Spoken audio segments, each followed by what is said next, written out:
कैसे हैं आप सब। आपका स्वागत है आपके अपने चैनल पीएससी फीवर में। हम लोग आज सबसे इम्पॉर्टेंट टेस्ट सीरीज़ को देखेंगे जो कि इम्तिहान की है। किसकी है? इम्तिहान की। यह आपके लिए सबसे बेस्ट टेस्ट सीरीज़ अभी तक की मानी जाती है। यह आपका 68वीं पीएससी के लिए बनाई गई है जो कि प्रीलिम टेस्ट के लिए है। इसका सेट है वो 1 से लेकर 5 तक। आज हम लोग करेंगे सेट नंबर 1। तो चलिए देखते हैं। और ये है हिंदी मीडियम के लिए, मतलब इसे इंग्लिश मीडियम वाले भी बच्चे देख सकते हैं। तो हम लोग स्टार्ट करते हैं एक नए अंदाज में नए प्रश्नों को।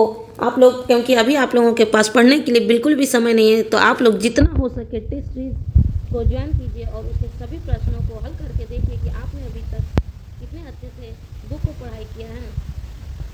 तो लेट्स गो। ये हमारा चैनल है पीएससी फीवर, तो प्लीज़ इसे लाइक, सब्सक्राइब और शेयर करें ताकि आप लोगों के पास सबसे पहले नोटिफिकेशन कुछ भी चीज़ के पहुँच सके।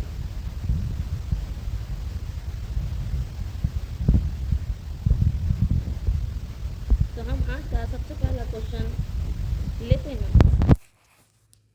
चलिए देखते हैं। फर्स्ट क्वेश्चन, संविधान सभा की पहली बैठक में किसके प्रस्ताव पर सबसे वयोवृद्ध सदस्य सच्चिदानंद सिन्हा को अस्थायी अध्यक्ष चुना गया? मतलब कि वयोवृद्ध का मतलब सबसे ज़्यादा वृद्ध कौन थे? सच्चिदानंद सिन्हा, जिन्हें अस्थायी अध्यक्ष के रूप में चुना गया था। इसका आंसर आप लोग फटाफट दें। तो इसका आंसर है जे.बी. कृपलानी। इसका आंसर क्या है? जे.बी. कृपलानी। अब देखते हैं संविधान सभा के बारे में। संविधान सभा की पहली बैठक 9 दिसंबर 1946 में हुई। उसके बाद दूसरी बैठक 11 दिसंबर 1946 को हुई। इसमें सच्चिदानंद सिन्हा को अस्थायी रूप में माना गया था। उसके बाद जब दूसरी बैठक हुई 11 दिसंबर 1946 ईस्वी को, तो इसमें अस्थायी अध्यक्ष के रूप में राजेंद्र प्रसाद जी को बनाया गया था। कौन बने थे? राजेंद्र प्रसाद जी।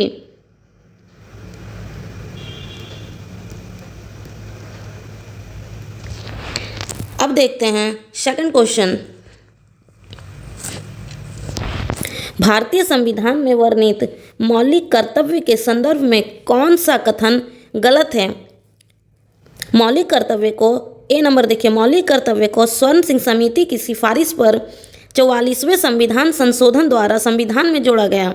बी नंबर 42वें संविधान संशोधन द्वारा 10 मूल कर्तव्यों को संविधान में जोड़ा गया। सी नंबर 2002 में 86वें संविधान संशोधन अधिनियम के माध्यम से 11वां मूल कर्तव्य जोड़ा गया। डी नंबर देखिए, मूल कर्तव्य का उल्लेख संविधान के भाग 4 में किया गया। ई नंबर देखिए, उपर्युक्त में से कोई नहीं या उपर्युक्त में से एक से अधिक। तो आप बताओ कि इसमें से गलत क्या दिया गया है?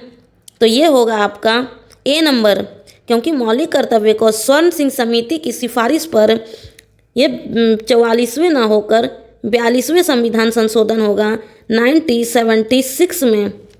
ओके, अब देखते हैं थर्ड नंबर क्वेश्चन, किसी राज्य में नगर पालिका के सीमा क्षेत्र को अधिसूचित करने के लिए निम्नलिखित में से कौन सक्षम होते हैं? तो इसका आंसर आप बताओ मुझे। देखिए, पहले हम लोग ऑप्शन देखते हैं। तो भारत के राष्ट्रपति सक्षम होते हैं, या संबंधित राज्य का राज्यपाल होते हैं, संबंधित राज्य के मुख्यमंत्री होते हैं, या राज्य विधानमंडल होते हैं, या उपर्युक्त में से कोई नहीं, या उपर्युक्त में से एक से अधिक। तो इसका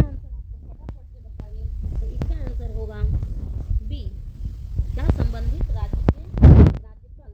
इसका देखिए, भारतीय संविधान के भाग 9 में अनुच्छेद 243, क्या भाग 9 में अनुच्छेद 243 घ के तहत यह प्रावधान किया गया कि किसी राज्य में नगर पालिका के सीमा क्षेत्र को अधिसूचित करने का अधिकार राज्य के राज्यपाल को है। ये आप याद रखेंगे कि भाग 9 में किसी भी नगर पालिका के सीमा क्षेत्र को अधिसूचित करने के लिए निम्नलिखित में से कौन सक्षम होते हैं? तो संबंधित राज्य के राज्यपाल। 4th नंबर क्वेश्चन देखिए, निम्न संविधान संशोधनों में से किस एक के अंतर्गत दिल्ली राष्ट्रीय राजधानी बना? तो बताइए आप लोग कि किस संविधान संशोधन के तहत दिल्ली राष्ट्रीय राजधानी बना? तो इसका आंसर होगा, फटाफट से आप लोग बताइए पहले, उसके बाद तो मैं हूँ ही आप लोगों की हेल्प के लिए। ये टेस्ट सीरीज आप लोगों के लिए बहुत ही बेहतर साबित हो सकती है। आप लोग अपनी क्षमता को इसमें परख सकते हैं कि आपने कितना पढ़ा और कितना और पढ़ने के लिए आप अभी बाकी हैं। चलिए इसके ऑप्शन को देखिए, 61वां संविधान संशोधन, 69वां संविधान संशोधन, 21वां संविधान संशोधन, 79वां संविधान संशोधन, या उपर्युक्त में से कोई नहीं, या उपर्युक्त में से एक से अधिक। तो इसका आंसर मैं आप लोगों को बताती हूँ। इसका आंसर होगा बी नंबर, 69वां संविधान संशोधन। तो चलिए देखते हैं इसके बारे में। संविधान के 69वें संविधान संशोधन 1991 के द्वारा दिल्ली को राष्ट्रीय राजधानी क्षेत्र का दर्जा दिया गया।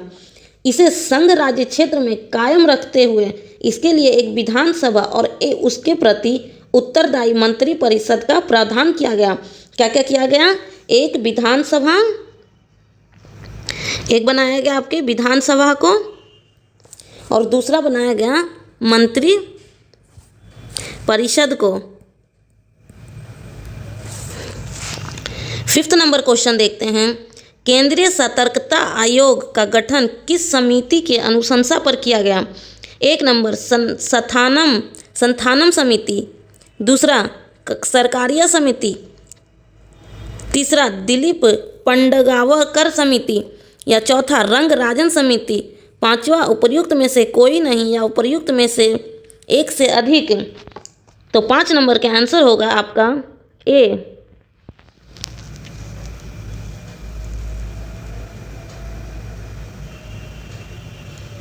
5 नंबर का आंसर होगा आपका ए। चलिए नेक्स्ट देखते हैं 6 नंबर क्वेश्चन। ये आप लोग सही मिलान कीजिए यहाँ पर कि मौलिक अधिकार समिति के अध्यक्ष कौन थे? जवाहरलाल नेहरू थे। संघ समिति के अध्यक्ष सरदार पटेल थे। भाषाई प्रांत आयोग के अध्यक्ष एस.के. धर थे, या कार्य संचालन समिति के अध्यक्ष डॉक्टर के.एम. मुंशी जी थे। ऑप्शन आप लोग बताइए, ए होगी, बी होगी, सी होगी, या डी होगी, या फिर ई होगी। तो देखिए इसका आंसर होगा डी नंबर, मौलिक अधिकार के अध्यक्ष सरदार पटेल जी हैं। संघ समिति के अध्यक्ष जवाहरलाल नेहरू जी हैं। भाषाई प्रांत आयोग के अध्यक्ष एस.के. धर जी हैं, और कार्य समिति के अध्यक्ष डॉक्टर के.एम. मुंशी जी हैं। 7th नंबर क्वेश्चन देखते हैं, भारतीय संविधान में न्यायिक पुनर्विलोकन की अवधारणा निम्न में से किस देश के संविधान से लिया गया है? ये आप लोगों के लिए बहुत इंपॉर्टेंट हो जाती है कि संविधान में जितने भी चीज़ों को लिया गया है उनके स्रोत क्या है, वो कहाँ से लिए गए हैं। तो बताइए कि न्यायिक पुनर्विलोकन किस देश से लिया गया है? अमेरिका से, कनाडा से, ब्रिटेन से, या आयरलैंड से? चलिए ये देखिए, ये लिया गया है अमेरिका से। अमेरिका से और क्या क्या चीज़ लिए गए हैं आप ये मुझे बताइए। तो देखिए अमेरिका से लिए गए हैं, पहले बात तो आपके मौलिक अधिकार मतलब कि फंडामेंटल राइट को कहाँ से लिए गए? अमेरिका से। उसके बाद न्यायपालिका की स्वतंत्रता को अमेरिका से लिए गए हैं। संविधान के उद्देशिका का जो विचार था वो अमेरिका से लिए गए हैं। उपराष्ट्रपति का पद अमेरिका से लिया गया है। राष्ट्रपति पर महाभियोग, जिसे हम लोग क्या कहते हैं? इम्पीचमेंट, ये कहाँ से लिया गया है? तो ये अमेरिका से लिया गया है। आयरलैंड से लिया गया है DPSP, directive principle of state policy. तो इसका आंसर क्या होगा आप लोगों को? तो अमेरिका। 8th नंबर क्वेश्चन को देखते हैं हम लोग। भारतीय संविधान की 6ठी अनुसूची में पूर्वोत्तर भारत के किन राज्यों से संबंधित जनजातीय क्षेत्रों के प्रशासन के बारे में उपबंध किया गया है? ये सीरीज बताइए। असम मेघालय त्रिपुरा नागालैंड होगा, या असम त्रिपुरा मिजोरम मेघालय होगी। सी नंबर देखिए मेघालय त्रिपुरा मणिपुर मिजोरम होगा। डी नंबर मणिपुर नागालैंड त्रिपुरा मिजोरम होगी, या ई उपर्युक्त में से कोई नहीं या उपर्युक्त में से एक से अधिक होगी। तो इसका आंसर होगा, आप लोगों को देखिए इसके आंसर होंगे बी नंबर, पहले होगा असम त्रिपुरा मिजोरम और मेघालय। 9th नंबर क्वेश्चन देखते हैं, शिक्षा का अधिकार अधिनियम 2009 कब लागू हुआ? ये 2 अक्टूबर 2020 को लागू हुआ, 1 अप्रैल 2010 को लागू हुआ, 15 अगस्त 2010 को लागू हुआ, 14 नवंबर 2010 को लागू हुआ, या उपर्युक्त में से कोई नहीं या एक से अधिक। 9th नंबर क्वेश्चन के आंसर आप लोग बताइए। तो इसके आंसर होगा 1 अप्रैल 2010 को। देखिए 86वें संविधान संशोधन अधिनियम 2002 के द्वारा शिक्षा के अधिकार को फंडामेंटल राइट मतलब कि मौलिक अधिकार घोषित किया गया। क्या? फंडामेंटल राइट घोषित किया गया। इसी अवधारणा को विस्तार देने के लिए 2009 में शिक्षा का अधिकार अधिनियम पारित किया गया। क्या? 2009 में पारित किया गया, जिसे 1 अप्रैल 2010 को लागू किया गया। अब देखते हैं 10th नंबर क्वेश्चन, नियंत्रण एवं महालेखा परीक्षक अपनी रिपोर्ट निम्नलिखित में से किसे सौंपता है? नियंत्रण एवं महालेखा परीक्षक मतलब कि CAG controller and auditor general, ये जो अपना रिपोर्ट होता है वो किन्हें सौंपता है? लोक लेखा समिति को सौंपता है, या लोकसभा अध्यक्ष को सौंपता है, या राष्ट्रपति को सौंपता है, या वित्त मंत्री को सौंपता है, या उपर्युक्त में से कोई नहीं या उपर्युक्त में से एक से अधिक। तो आप लोग बताइए कि ये जो कैग के जो रिपोर्ट होते हैं वो किन्हें सौंपा जाता है? तो इसका आंसर होगा राष्ट्रपति, मतलब कि ये प्रेसिडेंट को सौंपते हैं। देखिए कैग से संबंधित प्रावधान संविधान के अनुच्छेद कितने हैं? 148 से 151। कैग की नियुक्ति, इसकी नियुक्ति किसकी होती है? तो प्रेसिडेंट के द्वारा।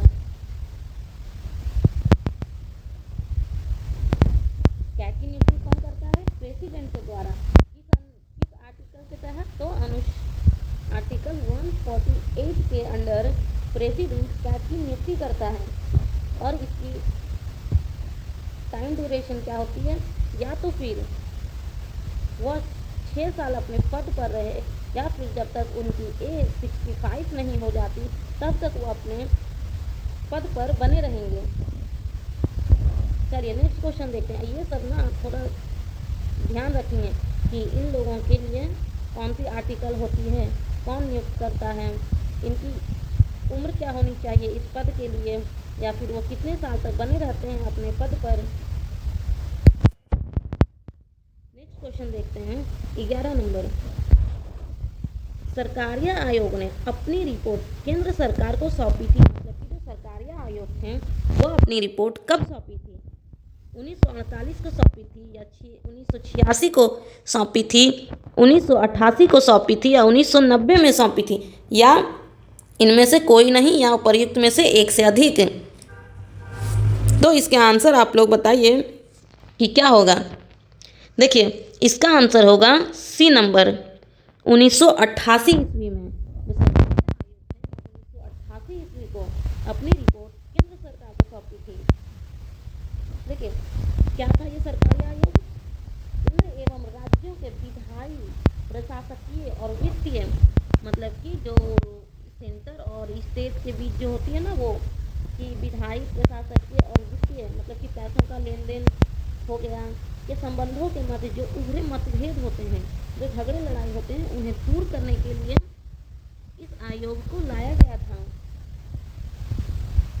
और ये रिपोर्ट कब सौंपा गया? तो 1988 ईस्वी में। नेक्स्ट देखते हैं 12 नंबर। भारत के संविधान के अनुच्छेद 324 का संबंध किससे है? ये सब जो करंट में आर्टिकल आते हैं उसे आप अच्छे से याद रखिएगा, और आर्टिकल तो याद रखने बहुत ज़रूरी होते हैं क्योंकि 2-3 हमेशा एग्जाम में पूछ लिया करते हैं। तो बताइए अनुच्छेद 324 किससे संबंध है? ये निर्वाचन आयोग से संबंध है, लोक सेवा आयोग से संबंध है, या अल्पसंख्यक आयोग से संबंध है, पिछड़ा वर्ग आयोग से संबंध है, या उपर्युक्त में से कोई नहीं, या उपर्युक्त में से एक से अधिक। तो इसका आंसर बताइए आप लोग क्या होगा। इसका आंसर होगा आप लोगों को ए, क्या निर्वाचन आयोग से संबंधित है। देखिए भारत के संविधान के अनुच्छेद 324 में क्या दिया गया है, तो निर्वाचन आयोग इसे राष्ट्रपति, उपराष्ट्रपति, संसद के सदस्यों तथा राज्य विधानमंडल के निर्वाचन की जिम्मेदारी निर्वाचन आयोग पर होती है।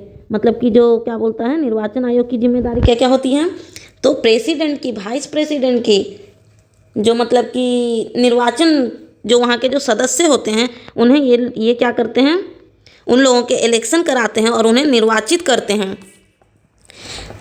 30 नंबर देखिए, भारत के संविधान के उद्देश्य में से एक आर्थिक न्याय का उल्लेख किया गया है। आर्थिक न्याय का उल्लेख किया गया, किसमें किया गया, प्रस्तावना में या मौलिक अधिकारों में किया गया है। बी नंबर, प्रस्तावना तथा नीति निर्देशक तत्वों में किया गया है। सी नंबर, मौलिक अधिकारों तथा नीति निर्देशक तत्वों में किया गया है। डी नंबर, प्रस्तावना, मौलिक अधिकारों तथा नीति निर्देशक तत्व तीनों में किया गया है। किसका, आर्थिक न्याय का। या ई नंबर, इनमें से कोई नहीं, या उपर्युक्त में से एक से अधिक। इसका आंसर आप लोग बताइए। तो इसका आंसर होगा बी नंबर, क्या, प्रस्तावना तथा नीति निर्देशक तत्वों में आर्थिक न्याय का उल्लेख है। मतलब कि ये दोनों में आर्थिक न्याय का उल्लेख है। चलिए 14वां नंबर बताइए अब आप लोग।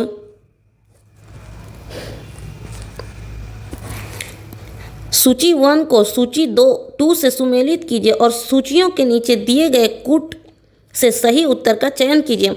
बताइए आर्टिकल 14 किससे रिलेट है, आर्टिकल 44 किससे रिलेट है, आर्टिकल 75 इनमें से किससे संबंधित है, या आर्टिकल 74 किससे संबंध है। तो 14 का बताइए आप लोग क्या होगा। तो इसके आंसर होंगे 2 नंबर। मतलब कि अनुच्छेद जो 14 हैं वो समानता के अधिकार से संबंधित है। किससे, समानता के अधिकार से। अनुच्छेद 44 किससे संबंधित है, तो समान नागरिक संहिता, यूनिफॉर्म सिविल कोड, क्या, यूनिफॉर्म सिविल कोड, समान नागरिक संहिता। और अनुच्छेद 74 किससे रिलेट है, तो मंत्री परिषद से। आप इसे ध्यान में रखेंगे कि कौन सी आर्टिकल किससे किससे रिलेट है। अब बताइए आप लोग 15 नंबर क्वेश्चन के आंसर। ब्रेंट सूचकांक का संबंध किससे है, ब्रेंट सूचकांक का संबंध किससे है। ए नंबर, तांबा के वायदा कीमतों से। बी नंबर, सोना के वायदा कीमतों से, हीरो के वायदा कीमतों से, या चांदी के वायदा कीमतों से, या फिर उपर्युक्त में से कोई नहीं, या उपर्युक्त में से एक से अधिक। तो इसका आंसर आप लोग बताइए क्या होगा। देखिए इसका आंसर ई होगा, क्योंकि ब्रेंट शब्द जो होता है ना वो पेट्रोलियम के लिए आता है। मतलब कि ब्रेंट जो सूचकांक होता है वो पेट्रोलियम पदार्थ के मासिक मूल्यों से है। क्या है, पेट्रोलियम पदार्थ के मासिक मूल्यों से।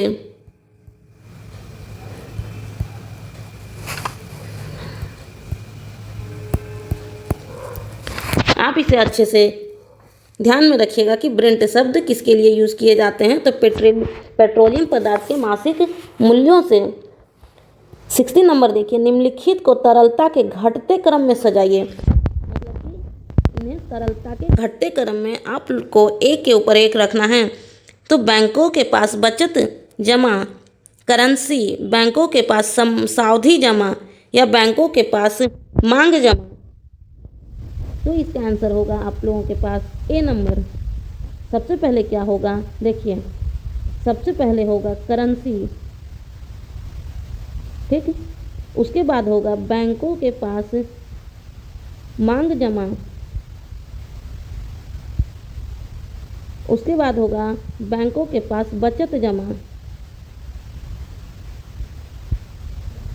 और फोर्थ में होगी आपके बैंकों के पास सावधि जमा, मतलब कि BDAC। 70 नंबर क्वेश्चन देखिए, केंद्रीय बजट 2022-23 में सर्वाधिक खर्च किस मद में अनुमानित है? इसका आंसर आप लोग बताइए कि केंद्रीय बजट 2022-23 में सर्वाधिक खर्च किस मद में अनुमानित है? ए नंबर ब्याज भुगतान, बी नंबर केंद्रीय क्षेत्र की स्कीम, सी नंबर रक्षा में, डी नंबर करों एवं शुल्कों में राज्य का हिस्सा, या ई नंबर उपर्युक्त में से कोई नहीं या उपर्युक्त में से एक से अधिक। तो इसका आंसर होगा आप लोगों के पास ए नंबर, मतलब कि सबसे ज़्यादा केंद्रीय बजट 2022-23 में किसका है? तो ब्याज भुगतान का। अब देखते हैं कि किसका कितना परसेंट है। ठीक, तो ब्याज भुगतान का है 20%। केंद्रीय क्षेत्र की स्कीम की है आपकी 15%। रक्षा पर 8%। डी नंबर देखिए करों एवं शुल्कों में राज्य का हिस्सा कितना है? 17%। इसे आप चारों परसेंट को याद रखेंगे।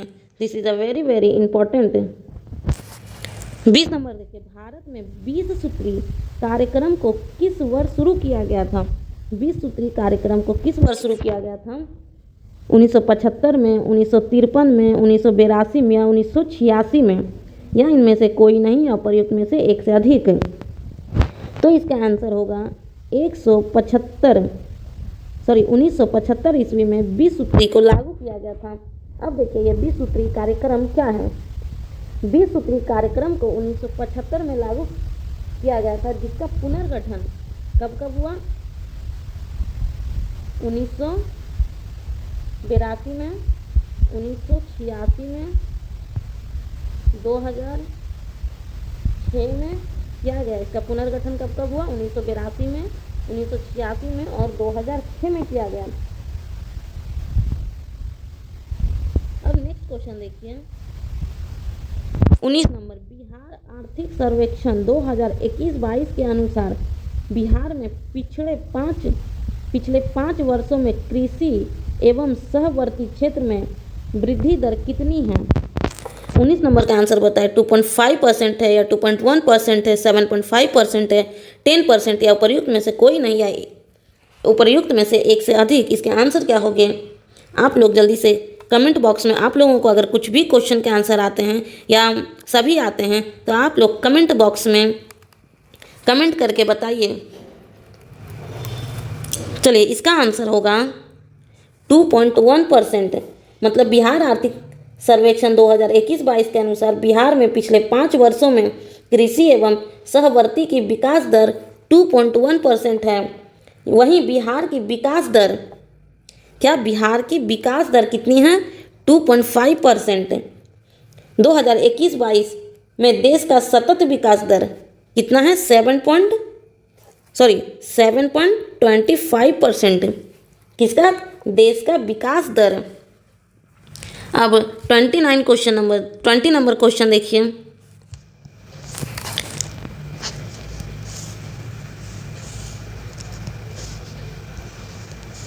गन्ना का उचित व लाभप्रद कीमत FRP का अनुमोदन निम्न में से किसके द्वारा किया गया? कृषि लागत व मूल्य आयोग, कृषि उत्पादन विपणन समिति, आर्थिक मामलों की मंत्रिमंडलीय समिति, कृषि व किसान कल्याण मंत्रालय, या उपर्युक्त में से कोई नहीं या उपर्युक्त में से एक से अधिक। तो इसका आंसर क्या होगा? सी नंबर आर्थिक मामलों की मंत्रिमंडलीय समिति। 21 नंबर क्वेश्चन देखिए 2021-22 में FDI सबसे ज़्यादा किस राज्य ने प्राप्त किया? क्या FDI सबसे ज़्यादा किस राज्य ने प्राप्त किया? मतलब किस स्टेट को सबसे ज़्यादा FDI मिला? तो देखिए 21 नंबर क्वेश्चन के आंसर होंगे सी, कर्नाटक राज्य को सबसे ज़्यादा मिला। तो कितना मिला? 38%। दूसरे स्थान पर कौन है? तो दूसरे स्थान पर है महाराष्ट्र, जिसे मिला 26%। और तीसरे स्थान पर कौन है? तो दिल्ली, जिसे कितना मिला? तो 14%। ये आप रैंक के हिसाब से याद रखेंगे कि सबसे ज़्यादा कर्नाटका को मिला, फिर महाराष्ट्र को मिला एंड देन दिल्ली, जो कि 14% मिला। अब देखते हैं 22 नंबर क्वेश्चन। भारतीय स्टेट बैंक एसबीआई में किसके 5 सब्सिडी बैंकों का विलय किस वर्ष हुआ? मतलब कि स्टेट बैंक में इसके 5 सब्सिडरी बैंकों का विलय किस वर्ष हुआ? तो 22 नंबर क्वेश्चन का आंसर बताइए, कब हुई? 2016 में हुई कि 2017 में हुई, 2018 में हुई या 2019 में हुई, या उपर्युक्त में से कोई नहीं, या उपर्युक्त में से एक से अधिक? 22 नंबर क्वेश्चन का आंसर होगा बी नंबर, 2017 में एसबीआई में इसके 5 सब्सिडरी बैंक। देखिए 5 सब्सिडरी बैंक कौन कौन सी है? एसबीबी, ठीक है, SBM, SBT, SBP and then SBH. ये सारे बैंक 2017 में भारतीय स्टेट बैंक में शामिल हुए हैं। और ये कब हुए? 1 अप्रैल 2017 को। देखिए नेक्स्ट क्वेश्चन देखिए 23 नंबर। यह निम्नलिखित को आप मिलाएं। सूची 1 को सूची 2 से मिलाएं। श्वेत क्रांति, पीली क्रांति, नीली क्रांति या स्वर्ण क्रांति? तो इसका आंसर होगा ए नंबर। देखिए श्वेत क्रांति दुग्ध के लिए है, पीली क्रांति तिलहन के लिए है, नीली क्रांति समुद्री उत्पादन के लिए है जैसे मछली वगैरह के लिए, और स्वर्ण क्रांति जूट उत्पादन के लिए है।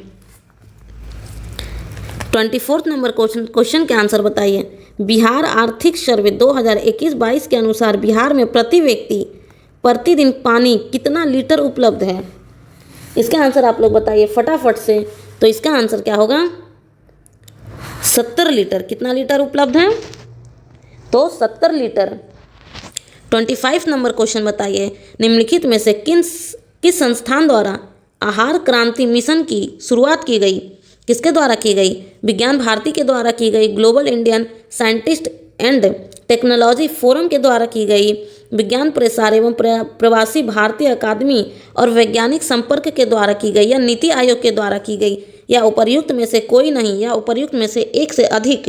तो आप बताइए कि इनमें से किसके द्वारा आहार क्रांति मिशन की शुरुआत हुई? फटाफट से आंसर बताइए आप लोग। तो 25 नंबर के आंसर होंगे ई नंबर। क्या? ई नंबर, मतलब कि आहार क्रांति मिशन की शुरुआत इनमें से किसी के द्वारा नहीं हुई। तो बताते हैं कि ये किसके द्वारा हुई? तो विज्ञान भारती एवं global Indian scientist and technology forum द्वारा इसकी शुरुआत की गई।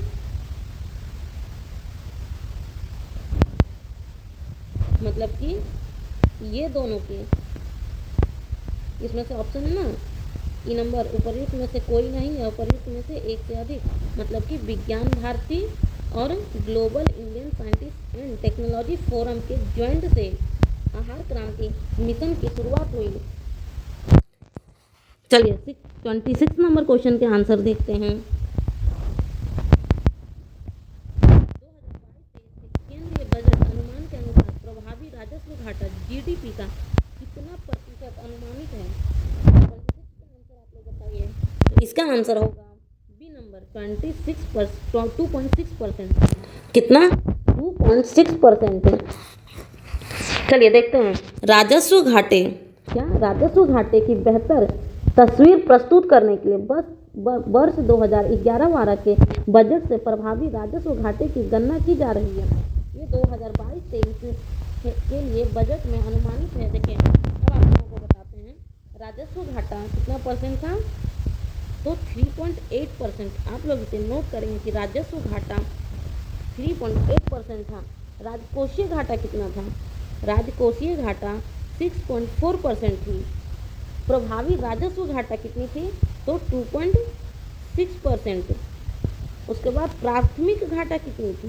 प्राथमिक घाटा थी आपकी 2.8%। 27 नंबर क्वेश्चन देखते हैं।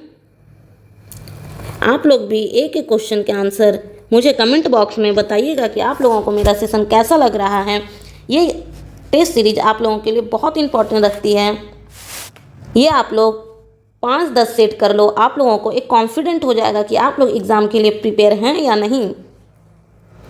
क्योंकि भाई क्वेश्चन तो आजकल बहुत ज़्यादा हार्ड आने लगे हैं, विदाउट पढ़ाई आप लोग एग्ज़ाम देने के लिए एलिजिबल हो ही नहीं सकते हैं। इसीलिए आप लोग टेस्ट सीरीज के माध्यम से आप लोग अपनी क्षमता को परख सकते हैं कि हमने कितना पढ़ा और कितना नहीं पढ़ा और कितने पढ़ने की ज़रूरत है।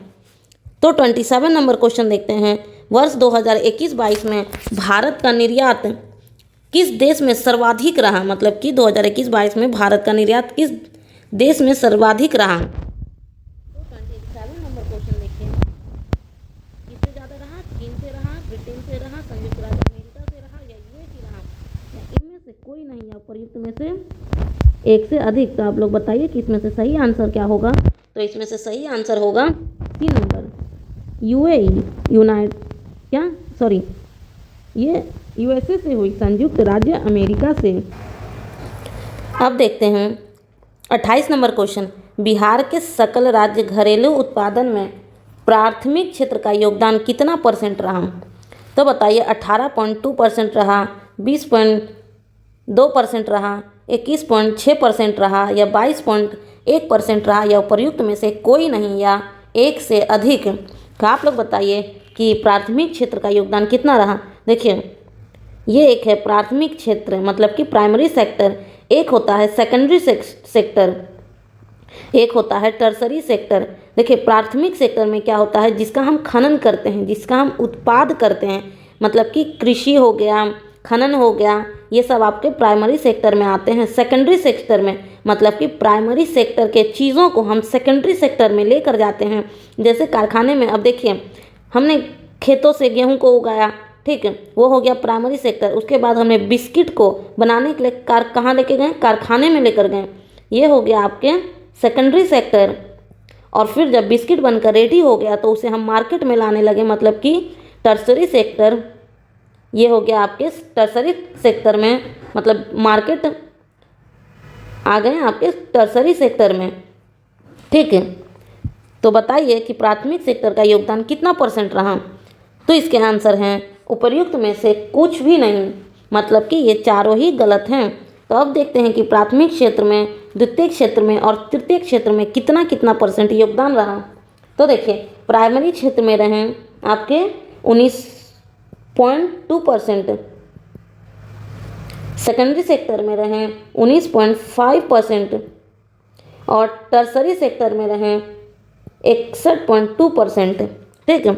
अब देखते हैं 29 नंबर क्वेश्चन के आंसर।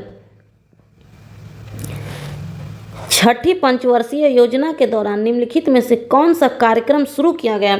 ये सारे पंचवर्षीय योजना आप याद करेंगे क्योंकि एग्ज़ाम के सिलेबस में बहुत अच्छे से दिया गया है पंचवर्षीय योजना के बारे में, कि आप इन्हें बहुत अच्छे तरीके से पढ़ेंगे। फिर बाद में मुझे कहना नहीं कि मैम आपने क्वेश्चन ही छुड़वा दिया। तो बताइए छठी पंचवर्षीय योजना के दौरान निम्नलिखित में से कौन सा कार्यक्रम शुरू किया गया। तो इसका आंसर होगा ए नंबर, क्या? एकीकृत ग्रामीण विकास। ओके, क्या होगा? छठी पंचवर्षीय योजना के दौरान एकीकृत ग्रामीण विकास। 30 नंबर क्वेश्चन देखते हैं। महात्मा बुद्ध के परिनिर्वाण के बाद उनके अवशेषों पर राजगृह में स्तूप का निर्माण किस शासक ने कराया? अशोक ने कराया, बिंबिसार ने कराया, अजातशत्रु ने कराया, चंद्रगुप्त मौर्य ने कराया या उपर्युक्त में से कोई नहीं या इनमें से अधिक। अब बताइए कि इन चारों में से किसने कराया या फिर ये चारों में से किसी ने कराया ही नहीं। इसका आंसर कुछ और होगा। तो इसका आंसर आप लोग बताइए फटाफट से। तो 30 नंबर के आंसर होगा अजातशत्रु।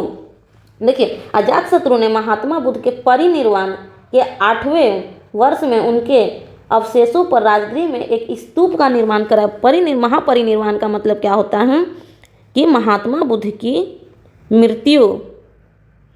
ओके, तो राजगृह में किसने करवाया? अजातशत्रु ने। आप अच्छे से कमेंट करके बताओ मुझे कि महात्मा बुद्ध का जन्म कब हुआ, कहाँ हुआ, उनकी मृत्यु कब हुई और मृत्यु कहाँ हुई। इतना तो अभी तक आप लोग पढ़ चुके होंगे कि आप लोग आसानी से बता सकते हैं महात्मा बुद्ध के बारे में।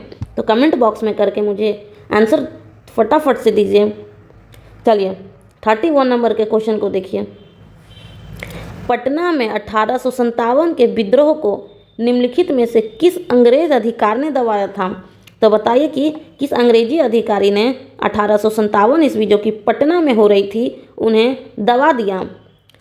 कौन थे बताइए? ये लॉयल थे, कैप्टन ली ग्रांट थे, विसेंट आयर थे या विलियम टेलर थे, या इनमें से कोई नहीं, या इनमें से एक से अधिक थे?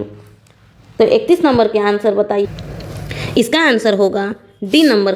कौन? तो विलियम टेलर ने 3 जुलाई 1857 को, कब? 3 जुलाई को,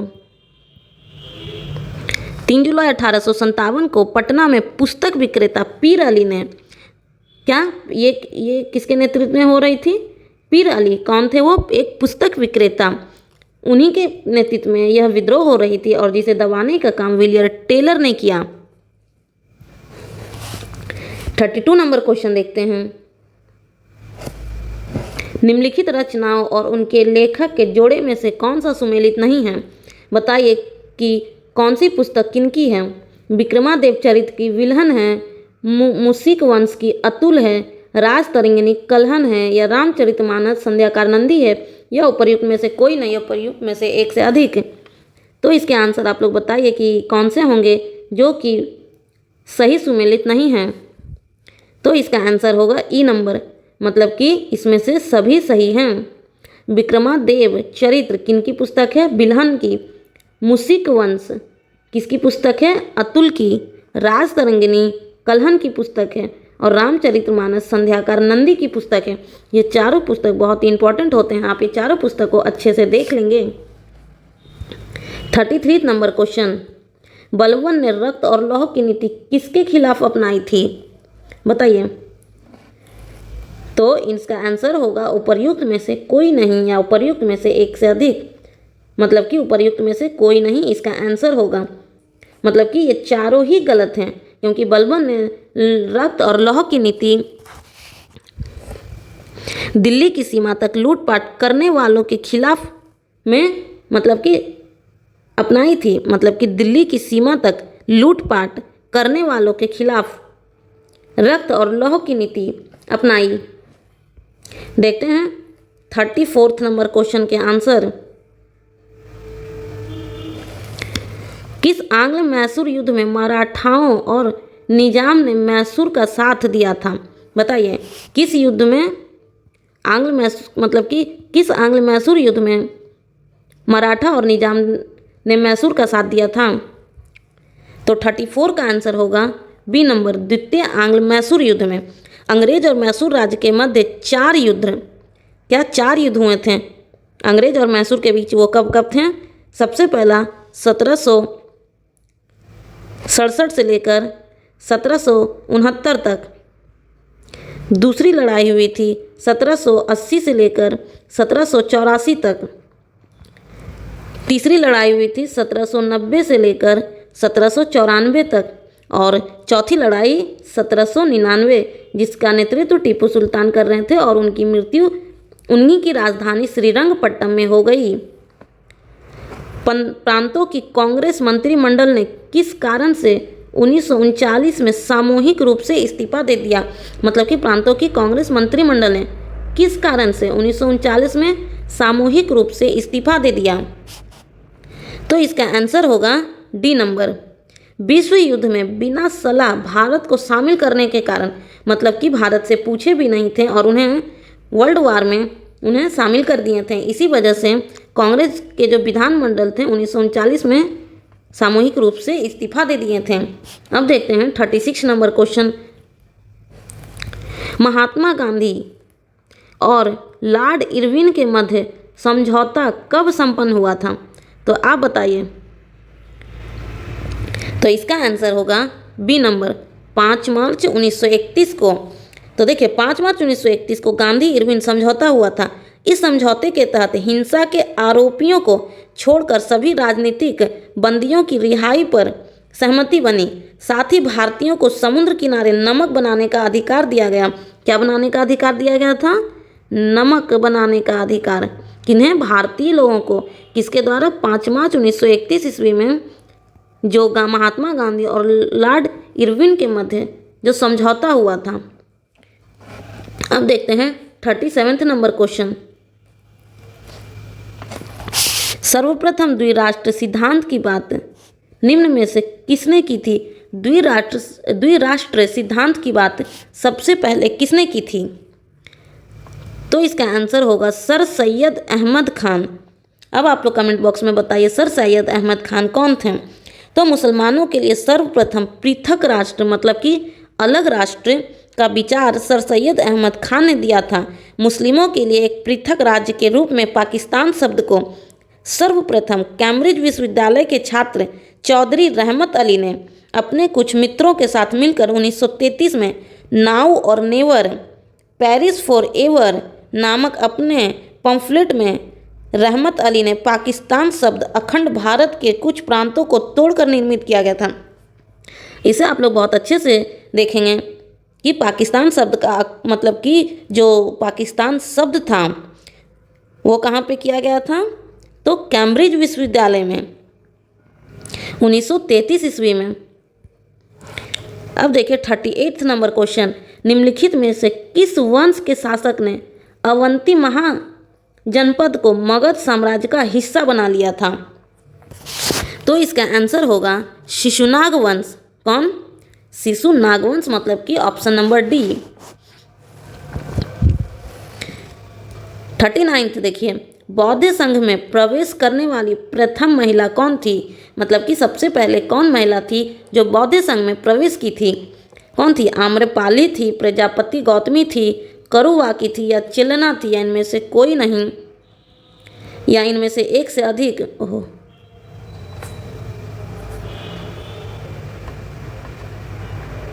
सॉरी एक सेकंड बस। हाँ देखिए, अब बताइए आप लोग इसके आंसर। तो इसका आंसर होगा प्रजापति गौतमी, जो कि गौतम बुद्ध की मौसी थी, क्योंकि जब गौतम बुद्ध हुए तो उनकी माँ का देहांत हो गया था, तो इन्हें पालन पोषण का काम प्रजापति गौतमी ने किया था, जो कि रिश्ते में बौद्ध की मौसी लगा करती थी। अब देखते हैं 40 नंबर क्वेश्चन।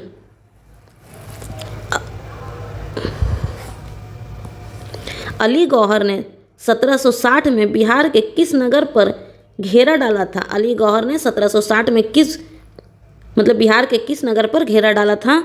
तो इसका आंसर होगा पटना। 1760 में तत्कालीन मुगल शहजादा अली गौहर ने बिहार में मुगल सत्ता की पुनर्स्थापना के लिए पटना पर घेरा डाला था। कौन थे? अली गौहर कौन थे? मुगल शहजादा थे ये, ठीक है। कैप्टन नॉक्स के नेतृत्व में हुआ था। किसके नेतृत्व में? कैप्टन नॉक्स के नेतृत्व में। चलिए अब देखते हैं 41 नंबर क्वेश्चन। 41 नंबर क्वेश्चन ये कहता है कि औपनिवेशिक शासन काल में भारतीय महिलाओं की वर्णनीय स्थिति पर पंडित रामाबाई ने निम्नलिखित में से किस पुस्तक की रचना की? अब बताइए पंडित रामाबाई की इनमें से कौन सी पुस्तक है? तो इसका आंसर होगा ए नंबर, मतलब कि the high fast Hindu women. अब बताइए कि इन तीनों के लेखक या लेखिका जो भी हैं वो कौन हैं? तो बताते हैं मदर इंडिया। मदर इंडिया किसने लिखी? तो कैथरीन मेयो ने। कैथरीन मेयो ने कब लिखी? 1927 में। इंडियन वुमेन फ्रॉम पर्दा टू मॉडर्निटी ये किसकी पुस्तक है? तो ये है B.R. नंदा की। किनकी? B.R. नंदा की। वुमन इन बुद्धिस्ट लिटरेचर ये किनकी पुस्तक है? तो V.C. लॉ की। अच्छा, ये इंडियन वुमेन फॉर पर्दा टू मॉडर्निटी ये कब लिखी गई? तो 1946 में। अब वुमन इन बुद्धिस्ट लिटरेचर ये कब लिखी गई? 1927 में B.C. लॉ के द्वारा। किसके द्वारा? B.C. लॉ के द्वारा। और ये पुस्तक लिखी गई 1887 ईस्वी में। चलिए 42 नंबर क्वेश्चन देखते हैं। कौन सा युग्म सही सुमेलित है? दिल्ली दरबार का आयोजन लॉर्ड लिटन ने किया। इंडियन रेलवे शुरुआत लॉर्ड चेम्सफोर्ड की देन है। सती प्रथा का उन्मूलन लॉर्ड नॉर्थ बुक के द्वारा किया गया, या भारत की द्वितीय जनगणना लॉर्ड लिपन के द्वारा किया गया, या इनमें से कोई भी नहीं। तो 42 नंबर का आंसर देखिए होगा आपका ए नंबर, बस ए इसमें से एक ही सही है। दिल्ली दरबार का आयोजन लॉर्ड लिटन के समय में हुआ। कब हुआ? 1877 ईस्वी में। ठीक, अब देखिए इंडियन रेलवे की शुरुआत लॉर्ड चेम्सफोर्ड ने नहीं, ये की थी लॉर्ड डलहौजी ने। कब? 1853 ईस्वी में। सती प्रथा का उन्मूलन लॉर्ड नॉर्थब्रुक के द्वारा नहीं, बल्कि विलियम बेंटिक के द्वारा, विलियम बेंटिक के द्वारा 1829 ईस्वी में हुई। और इसमें कौन थे? राजा राम मोहन राय के द्वारा विलियम बेंटिक की सहायता से भारत की द्वितीय जनगणना लॉर्ड लिपन के समय में पहली हुई थी, लेकिन द्वितीय हुई थी 1891 ईस्वी में लैंसडाउन के द्वारा। किनके द्वारा? लैंसन डाउन, इसके द्वारा हुई थी। 43 नंबर क्वेश्चन देखिए, साम्राज्यवाद एवं सैन्यवाद पूंजीवाद की जुड़वा संतानें हैं। यह कथन निम्न में से किस नेता का था? मतलब कि साम्राज्यवाद और सैन्यवाद ये जुड़वा बहनें हैं। किसकी? पूंजीवाद की। ये कथन किनकी है? तो ये कथन है लाला लाजपत राय की। किनकी कथन है? लाला लाजपत राय की। 44 नंबर क्वेश्चन, हाल में लॉन्च की गई जलदूत ऐप का क्या उद्देश्य है? क्या जलदूत ऐप का उद्देश्य क्या है? तो 44 नंबर क्वेश्चन, इसका आंसर होगा डी नंबर, गांव के कुओं के जल स्तर को मापना। जो गांव के जो कुओं में जो जितने भी जल स्तर होते हैं, मतलब कि जल स्तर को मापा किससे जाता है? तो जलदूत ऐप के द्वारा। 45 नंबर क्वेश्चन देखिए, दिल्ली सल्तनत के अधीन इक्ता प्रणाली के संबंध में असत्य कथन का चयन कीजिए। मतलब कि इक्ता प्रणाली के संबंध में इसमें से कौन सा कथन गलत है? तो इसका आंसर होगा डी नंबर। इक्ता का क्षेत्रीय अनुदान था, ये बिल्कुल सही है। इक्ता धारक को मुक्ति कहा जाता था, ये भी बिल्कुल सही है। राज्य की सेवा के बदले अधिकारियों को इक्ता भूमि दी जाती थी, ये भी बिल्कुल सही है। मुक्ति इक्ता की आय का स्वामी होता था, ये गलत है। इक्ता प्रणाली की शुरुआत दिल्ली सल्तनत के शासक इल्तुतमिश के द्वारा हुई। किसके द्वारा हुई? इल्तुतमिश के द्वारा। ये कुतुबुद्दीन ऐबक के दामाद थे, और ये कौन थे? दिल्ली के शासक थे। ये कुतुब मीनार का काम पूरा किए थे। कुतुब मीनार, इल्तुतमिश क्या किए थे? कुतुब मीनार को पूरा किए थे, जिसे कुतुबुद्दीन ऐबक ने आधे में छोड़ दिया था। देखते हैं 46 number question, Congress socialist party की स्थापना कहाँ हुई थी? कांग्रेस सोशलिस्ट पार्टी की स्थापना कहाँ हुई थी बताइए? तो इसका आंसर होगा पटना में। कब हुई थी? 1934 को। और इसके महासचिव कौन थे? जयप्रकाश नारायण। आप नोट करेंगे कौन थे? जयप्रकाश नारायण जी। और अध्यक्ष कौन थे? कांग्रेस सोशलिस्ट पार्टी के चेयरमैन कौन थे? ये थे आपके आचार्य नरेंद्र देव।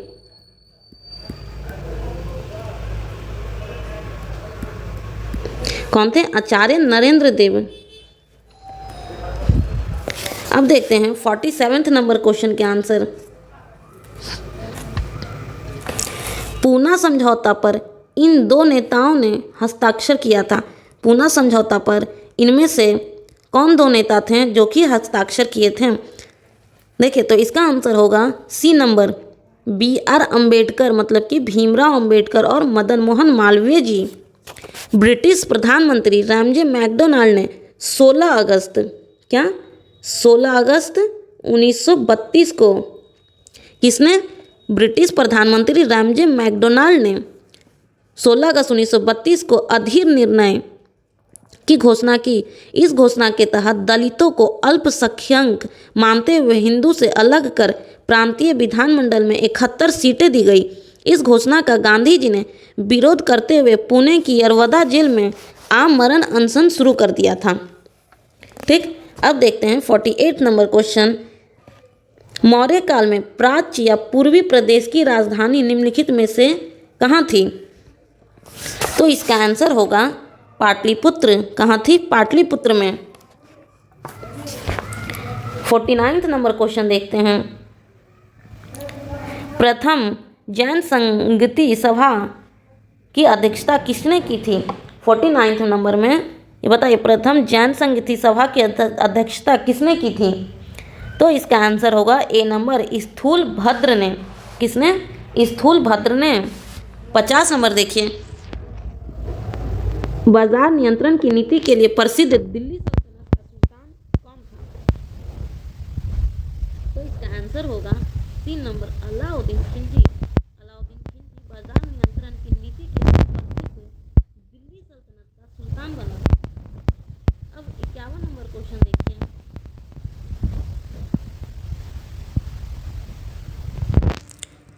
दक्कन के वायसराय का खिताब प्राप्त हुआ था। दक्कन के वायसराय का खिताब किन्हें प्राप्त हुआ था?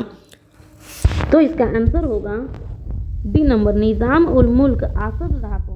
किन्हें? निजाम उल मुल्क आसफ जहाँ को।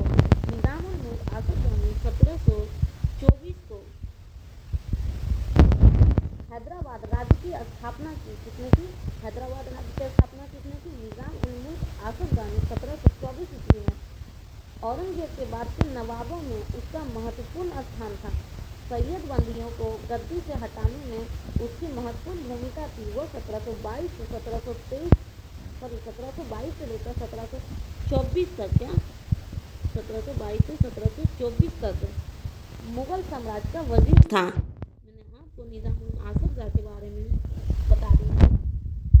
अब देखते हैं 52 नंबर क्वेश्चन। लॉर्ड वेलेस्ली की सहायक संधि के तहत हस्ताक्षर करने वाले राज्यों की सेना की स्थिति क्या थी? तो इसका आंसर होगा भंग कर दी जाती थी।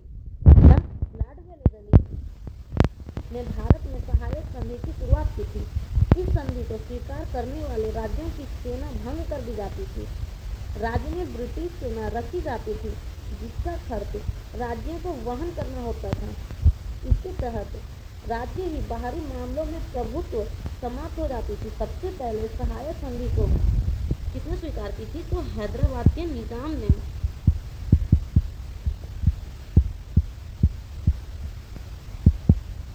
हैदराबाद के निजाम ने कब स्वीकार की थी? 1798 ईस्वी में। देखते हैं 53 नंबर क्वेश्चन।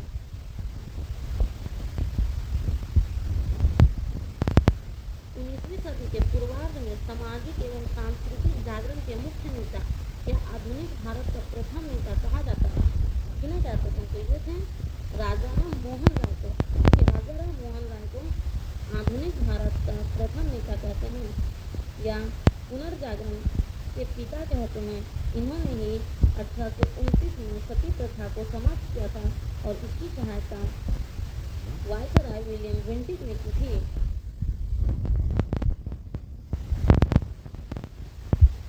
54 नंबर पर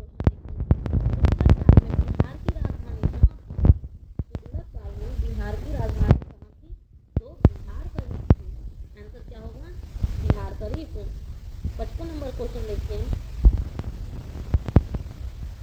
मध्यकालीन भारत में दिल्ली सल्तनत के वंशों का सही क्रम क्या था? मतलब दिल्ली सल्तनत के वंश का सही क्रम कौन था? कौन पहले आए थे और कौन बाद में आए थे? तो सबसे पहले कौन आए थे बताइए? देखिए, सबसे पहले आए थे गुलाम वंश। ये कब आए थे? 1206 से लेकर 1270 तक। उसके बाद आए खिलजी वंश। ये थे 1290 से लेकर 1320 तक। उसके बाद आए तुगलक वंश। ये कब आए? देखिए, तो 1320 से लेकर 1414 तक। और लास्ट में कौन आए? लोधी वंश। ये आए 1414 से लेकर 1450 तक। और उसके बाद भी एक थे जिन्हें हम सैयद वंश कहते हैं, इनका पीरियड था 1450 से लेकर 1526 तक। और इसी के बाद मुग़ल साम्राज्य आए और सबसे पहले बाबर आए थे। तो इसका सही क्रम हो जाएगा ए नंबर, पहले 1, फिर 4, फिर 2, फिर 5, फिर 3। मतलब कि पहले गुलाम वंश, फिर खिलजी वंश, फिर तुगलक वंश, फिर सैयद, ये क्या बोलता है उसे, सैयद वंश, और फिर लोधी वंश। 56 नंबर क्वेश्चन देखिए,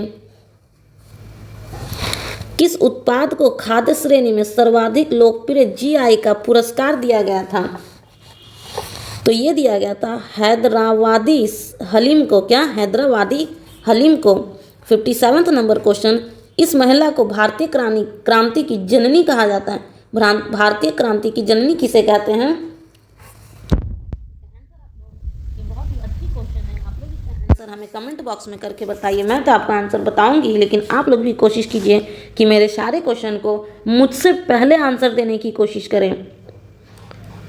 तो 57 का आंसर होगा सी नंबर, मैडम भीकाजी कामा। 1907 ईस्वी में जर्मनी के स्टुटगार्ट में इंटरनेशनल सोशलिस्ट कांग्रेस में भाग लिया। इसके एक एक पॉइंट को मैं जो बोल रही हूँ आप लोग नोट करेंगे।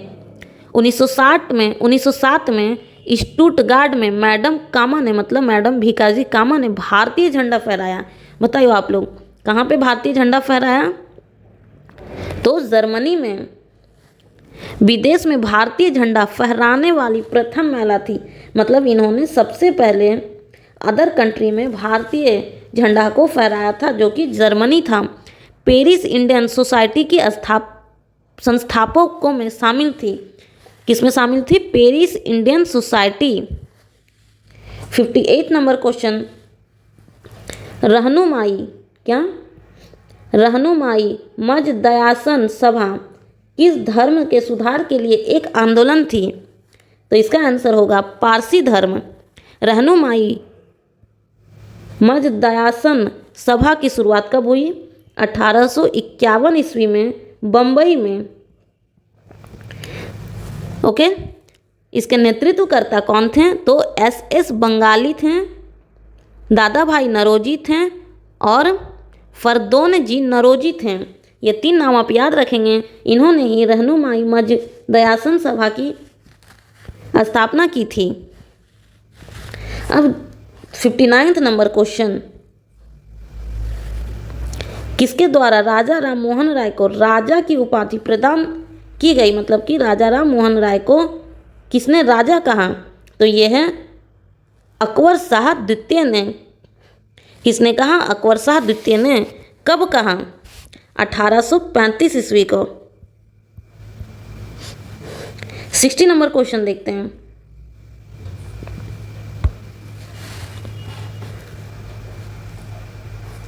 संगठन एवं स्थापना वर्ष को सुमेलित कीजिए। मतलब कि किसकी स्थापना कब हुई? मद्रास महाजन सभा, इसकी स्थापना कब हुई? पूना सार्वजनिक सभा की स्थापना कब हुई? बम्बई एसोसिएशन की स्थापना कब हुई? या बंग भाषा प्रकाशन सभा की स्थापना कब हुई? तो 60 नंबर क्वेश्चन के आंसर होंगे बी, मतलब कि 1 का बी। मद्रास महाजन सभा की स्थापना 1884 ईस्वी को हुई। 2 नंबर देखिए, पूना सार्वजनिक सभा की शुरुआत कब हुई? तो 1867 ईस्वी में। बॉम्बे एसोसिएशन की स्थापना कब हुई? 1852 ईस्वी में। और लास्ट बंग भाषा प्रकाशन सभा, ये कब हुई? 1836 ईस्वी में। Okay, 61 number question, Indian struggle निम्न में से किस राजनेता की पुस्तक है? मतलब कि इंडियन स्ट्रगल किसने लिखी? तो यह है सुभाष चंद्र बोस ने। कब लिखी? 1934 ईस्वी में। 1934 ईस्वी में लिखी। 62 नंबर क्वेश्चन, मुस्लिम लीग के किस अधिवेशन में पाकिस्तान के मांग के प्रस्ताव पारित किया गया था? तो यह है लाहौर अधिवेशन में। कब? 1940 ईस्वी को। 63 नंबर क्वेश्चन, बिहार में द्वैध शासन व्यवस्था इस वर्ष लागू हुई थी। किस वर्ष लागू हुई थी बिहार में द्वैध शासन प्रणाली? तो 1765 ईस्वी को। 1764 के बक्सर युद्ध के बाद 1765 ईस्वी में बिहार में द्वैध शासन प्रणाली लागू हो गई। 64 नंबर क्वेश्चन, बौद्ध ग्रंथों में किस मगध शासक को उग्रसेन कहा गया? उग्रसेन के नाम से कौन जाने जाते हैं? तो सी नंबर, महापद्मनंद। कौन? महापद्मनंद। 65 नंबर क्वेश्चन देखते हैं, पटना में 1857 के विद्रोह की शुरुआत किसके नेतृत्व में हुई थी? तो किसके नेतृत्व में हुई थी? पीर अली। ये कौन थे? हमने आपको अभी पहले ही बताया था, थोड़ी देर पहले, कि ये एक पुस्तक विक्रेता थे।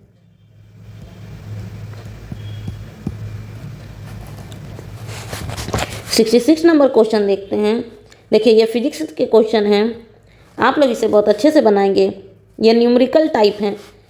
122 डिग्री फ़ारेनहाइट का मान सेल्सियस स्केल में क्या है?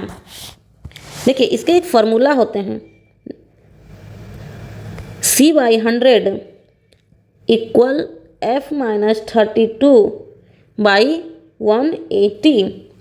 तो क्या बोला है? 122 डिग्री फ़ारेनहाइट का मान सेल्सियस स्केल में कितना होगा? तो आप इसे क्या कीजिएगा, ये F के जगह 122 कर दीजिएगा। तो C-100 - 122 - 32/180। तो देखिए क्या होगा, C-100 इक्वल है यहाँ पे। तो C-100 122 में 32 जाएंगे तो बचेंगे 90/180, नीचे होगा 10 से 10, ये होगा 1 बार में, ये होगा 2 बार में। तो इधर बच जाएंगे आपके C/100 इक्वल टू 1/2। ओके, तो ये 2 से 50 हो जाएगा। और देखिए ऐसे क्रॉस मल्टीप्लिकेशन कीजिए तो C/50 डिग्री C कहाँ है? तो इसका आंसर होगा ई नंबर, क्योंकि ये न्यूमेरिकल से 50 डिग्री C आ रहे हैं जो कि ऑप्शन में नहीं हैं। आप ये फॉर्मूला को बहुत अच्छे से नोट कर लेंगे और रट लेंगे। 67 नंबर क्वेश्चन देखते हैं। विकल्प ए 1 एवं विकल्प 2 को सुमेलित कीजिए। Germany silver, solder, bleaching powder और हाइपो। 67 के आंसर हैं डी नंबर, मतलब कि ए का 2 जर्मन सिल्वर क्या होता है? निकेल। बी का 1 सोल्डर क्या होता है? टीन।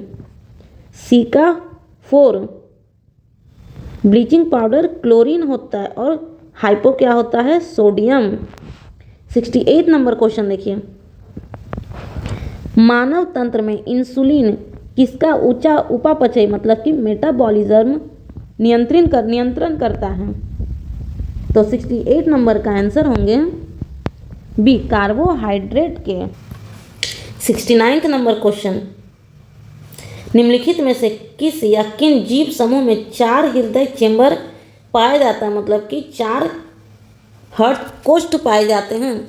ये स्तनधारी पक्षी, क्रोकोडाइल, सरीसृप या इनमें से किसी में से नहीं पाए जाते हैं। तो 69 के आंसर होंगे ई, मतलब कि स्तनधारी पक्षी या एवं घड़ियाल में 4 प्रकोष्ठ पाए जाते हैं। मतलब कि इसमें भी 4 पाए जाते हैं, इसमें भी 4 पाए जाते हैं, और घड़ियाल जो कि क्रोकोडाइल, इसमें भी 4 कोष्ठ होते हैं हार्ट के।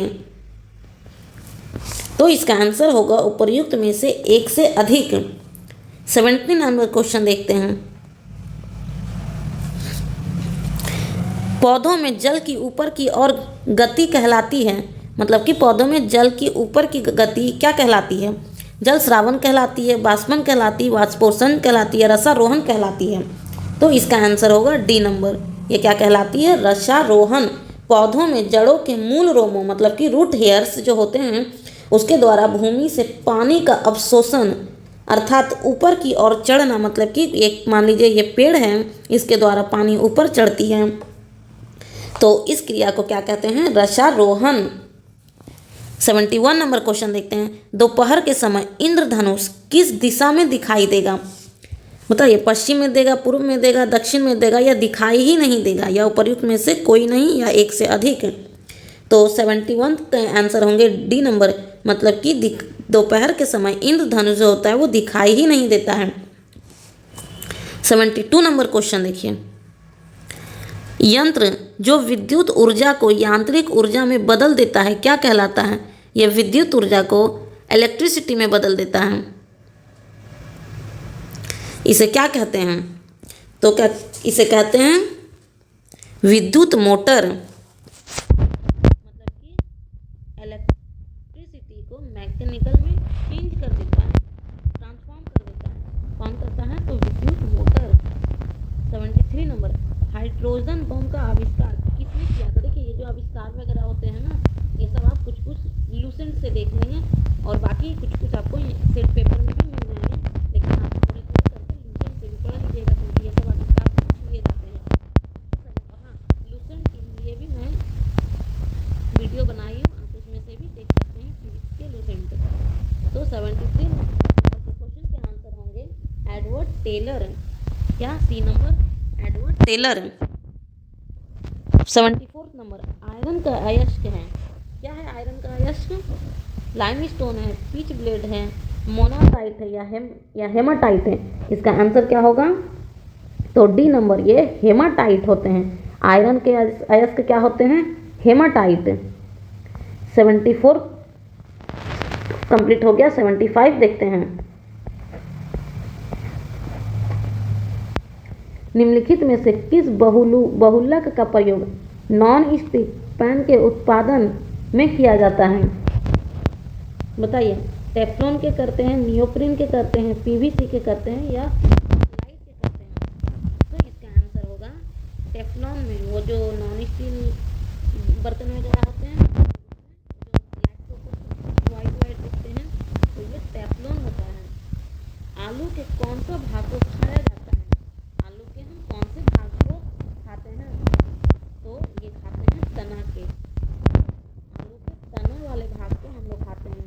एजोला एक प्रकार का है। क्या है एजोला? क्या है?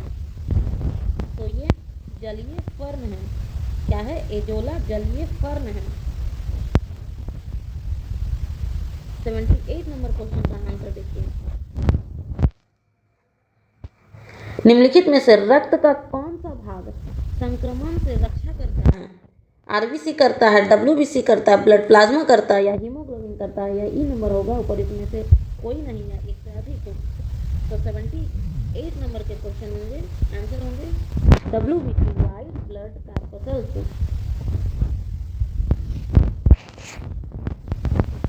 79 के क्वेश्चन देखते हैं। निम्नलिखित रोग को उपर्युक्त कारणों से मिलान कीजिए। खैरा, एनीमिया, स्कर्वी, या ग्वाइट किसके कारण होता है? तो चलिए देखते हैं। 29 आंसर क्या हो सकते हैं?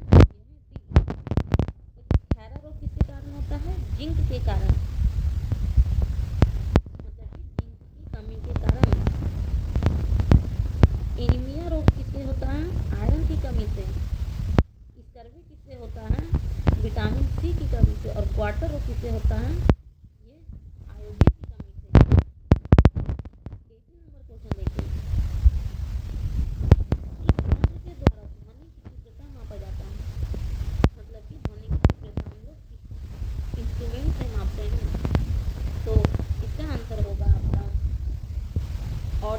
ऑडियोमीटर। क्या? ऑडियोमीटर। 81 क्वेश्चन देखते हैं। निम्नलिखित में से किसमें प्रकाश का वेग न्यूनतम होता है? किसमें प्रकाश का वेग न्यूनतम होता है? तो इसका आंसर होगा कांच में। कांच में प्रकाश का वेग सबसे ज़्यादा कम होता है। 82 नंबर, मोनाजाइट रेत नामक खनिज में निहित रेडियोधर्मी पदार्थ क्या है? तो क्या है रेडियोधर्मी पदार्थ? थोरियम है, क्या है ये? मोनाजाइट रेत नामक खनिज में निहित रेडियोधर्मी पदार्थ थोरियम है। 83 नंबर क्वेश्चन, सीएनजी संपीड़ित प्राकृतिक गैस मुख्य रूप से डैश से युक्त हाइड्रोकार्बन का मिश्रण है। तो ये है मीथेन का मिश्रण। किसका मिश्रण है? तो मीथेन का मिश्रण। 84 में प्रकाश संश्लेषण को प्रभावित करने वाले बाह्य कारकों में निम्नलिखित में से कौन सा एक शामिल नहीं है? बताइए इसमें कौन सा एक शामिल नहीं है? मतलब कि प्रकाश, ताप, जल या क्लोरोप्लास्ट कौन से प्रकाश संश्लेषण में शामिल नहीं होते हैं? तो ये है क्लोरोप्लास्ट। ये क्लोरोप्लास्ट ये वर्णित लवक है। क्या है? वर्णित लवक, जिसके कारण पेड़ पौधों का रंग हरा होता है।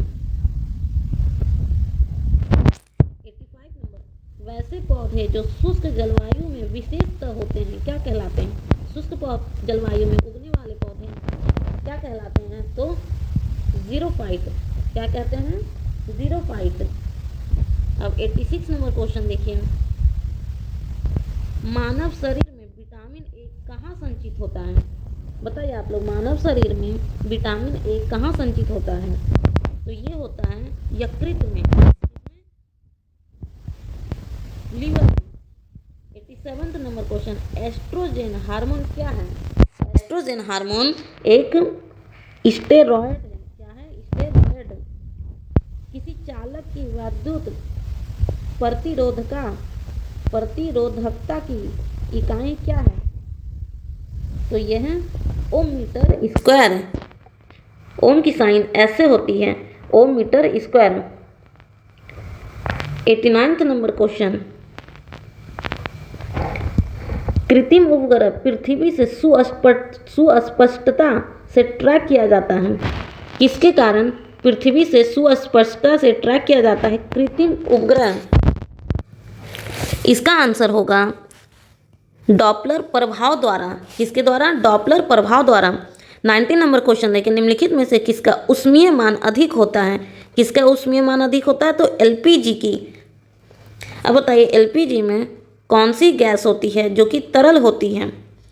इसमें दो प्रकार की गैस होती है। ये दोनों गैस आप हमें कमेंट बॉक्स में बताइएगा।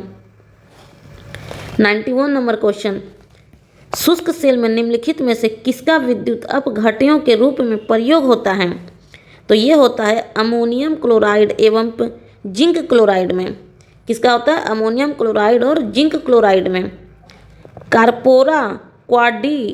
कार्पोरा क्वाड्रिजेमिना का संबंध मस्तिष्क के किस भाग से संबंधित है? तो यह है मध्य मस्तिष्क। किससे संबंधित है?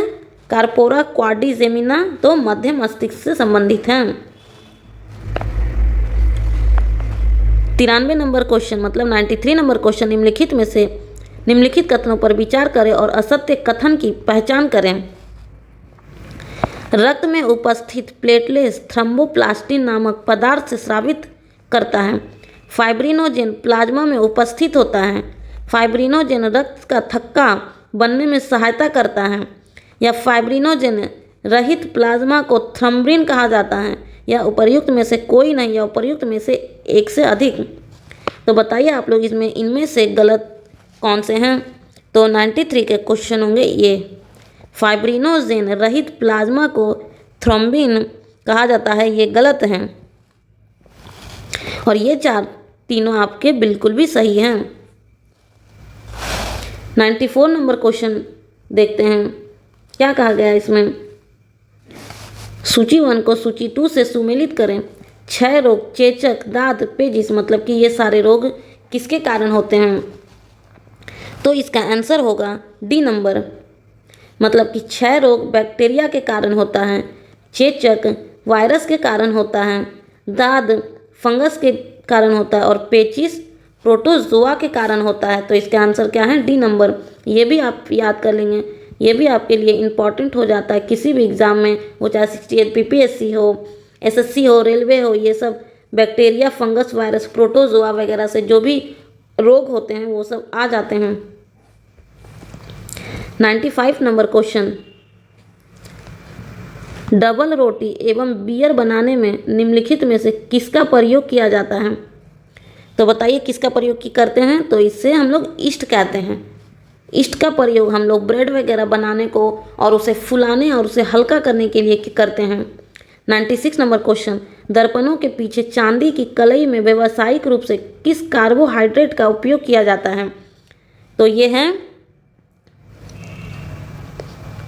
इसका आंसर होगा ग्लूकोज का। 97 नंबर क्वेश्चन, हैवी वाटर मतलब कि भारी जल भारत में कहाँ उत्पादित होता है? भारी जल कहाँ उत्पादित होता है? तो ट्राम्बे में। कहाँ? ट्राम्बे में। 98 नंबर क्वेश्चन देखते हैं, निम्नलिखित में से कौन देश लाल सागर से स्पर्श करता है? निम्नलिखित में से कौन सा देश लाल सागर से स्पर्श करता है? तो इसका आंसर होगा बी नंबर, मतलब कि रेड सी से यमन स्पर्श करते हैं, मिस्र भी स्पर्श करते हैं और सूडान भी। ये तीनों देश रेड सी से टच करते हैं। 99 नंबर क्वेश्चन देखते हैं कि ग्रेट लेक्स में निम्नलिखित में से कौन सा झील शामिल नहीं है? ग्रेट लेक्स में निम्नलिखित में से कौन सा झील शामिल नहीं है? तो सुपीरियर शामिल नहीं है, ह्यूरोन नहीं है, मिशिगन नहीं है, विनीपेग नहीं है, या उपर्युक्त में से कोई नहीं है एक से अधिक? तो विनीपेग शामिल नहीं है। ग्रेट लेक्स से सुपीरियर झील शामिल है, ह्यूरन शामिल है, मिशिगन शामिल है, लेकिन विनीपेग शामिल नहीं है। अब 100 नंबर क्वेश्चन देखिए, हम लोग 100 नंबर क्वेश्चन करने वाले हैं। ये थोड़ा इंग्लिश में दिया गया है तो आप इसे ध्यान में रखिएगा। देखिए, the correct order of the state in the production of jute, मतलब कि जूट प्रोडक्शन में स्टेट के करेक्ट ऑर्डर को बताइए। तो इसका आंसर होगा आपका सी नंबर, पहले बंगाल होगा, फिर बिहार होगा और फिर आसाम होगा। मतलब कि सबसे ज़्यादा बंगाल में यूज प्रोडक्शन होते हैं जूट के, फिर बिहार में और फिर आसाम में। 101 नंबर का क्वेश्चन देखिए,